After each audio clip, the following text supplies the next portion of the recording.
Moi, c'est Mona, Manon et Dorian. et aujourd'hui, on vous emmène avec nous au Salon des convergences touristiques à la Grande Motte.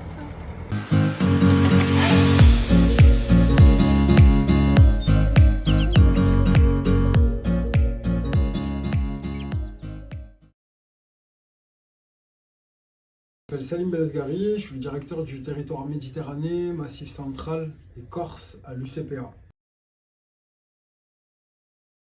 Tout à fait, aujourd'hui j'ai été convié par l'UNAT, l'Union nationale des associations de tourisme, donc l'UNAT Occitanie, parce qu'il y a l'UNAT nationale et puis après il y a des UNAT régionales. Donc l'UNAT Occitanie m'a convié à venir représenter finalement les entités d'associations employeurs de tourisme dits social et solidaire. Il y en a beaucoup effectivement. Je pense que le plus gros défi, si je parle surtout du défi le plus récent, c'est comment être capable de se relancer post-Covid. On s'est rendu compte que effectivement, que le Covid a complètement transformé nos vies en matière de rapport aussi aux vacances. Et lors des premiers séjours que nous avons proposés post-Covid, on s'est aussi rendu compte que les confinements successifs, notamment les 2 premiers, ont quand même créé énormément de mal-être chez les personnes. Et donc ça a été notre capacité à s'adapter aussi dans les formules et les produits qu'on a proposés pour créer des instances de libération de la parole aussi autour de ça, autour de ce mal-être. Parce que passer de on n'a plus le droit de voir personne à de l'hyper-sociabilisation et de se retrouver avec parfois près de 100 personnes autour de nous, ça a pu parfois générer aussi pas mal d'interrogations. Et donc voilà, c'est un de mes plus grands défis, en tout cas, ça a été d'adapter et de briefer les équipes que je manage autour de cette dimension-là, la dimension psychologique des séjours post-Covid. Ok. Et bonjour, moi je m'appelle Bruno Touls et je suis du coup plus étudiant. J'étais étudiant en master en tourisme et développement à Foix pour l'ISTIA. Alors pour moi, j'y suis allé déjà pour représenter le travail que toute notre classe avait fait l'an dernier et aussi dire aux étudiants d'aujourd'hui, même si je ne suis pas non plus un vieux, qu'il y a un intérêt quand on a des travaux en groupe ou des travaux, des commandes faites par des professionnels. Parfois il y a des réelles retombées. On sait que notre travail il a été très très valorisé parce qu'on a pu en parler avec l'UNAT.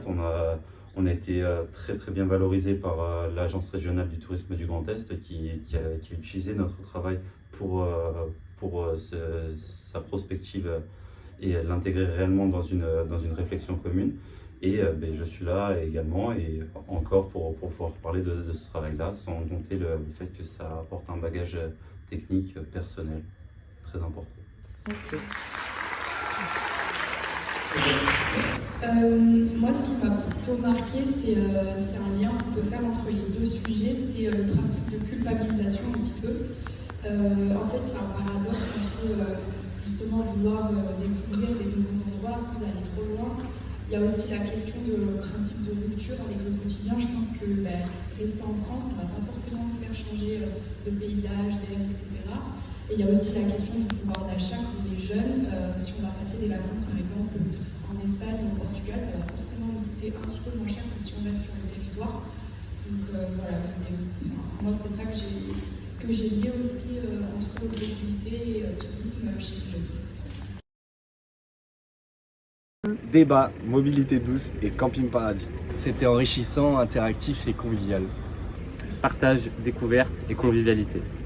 Enrichissant, durable et nouvelle génération. La numérisation du tourisme, les enjeux de la mobilité et la durabilité. Mobilité douce, avenir et partage. Donc c'était la 5e édition de Convergence touristique, c'était un bel événement comme d'habitude. On est ravis de participer à cet événement avec les Masters MIT chaque année. Alors chaque année il y a des petites interventions, cette année c'était une restitution sur l'après-midi qui avait été faite par une de nos étudiantes notamment.